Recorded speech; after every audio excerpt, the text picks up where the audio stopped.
Hello, I'm Antonio. I'm going to be doing my evaluation of recognizing the fallacies inside passage 3 of chapter 6.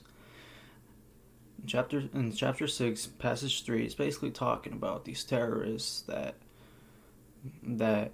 are seen as threats to the United States. I've come up to the conclusion that the main conclusion of this passage is that countries that harbor terrorists must be deemed as threats to the United States.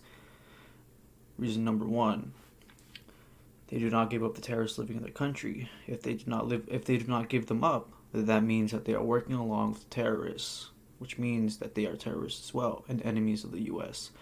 Reason two: labeling these countries as enemies will mean that the U.S. will have no allies.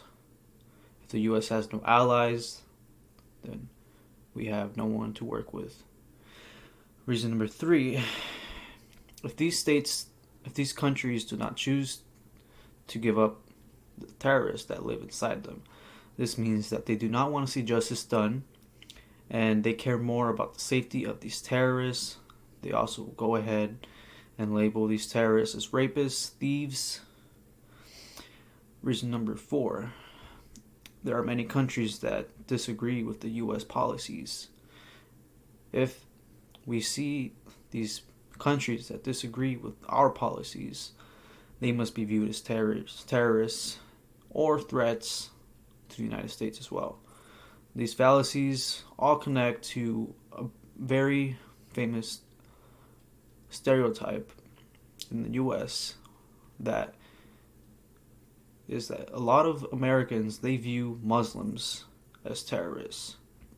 Not all Muslims are terrorists. But this is a really, really common fallacy in the United States, and it is false. Not all terrorists are Muslims, and not all countries that have terrorists living inside of them can do anything to give up the terrorists. So it is not correct to label these countries as enemies.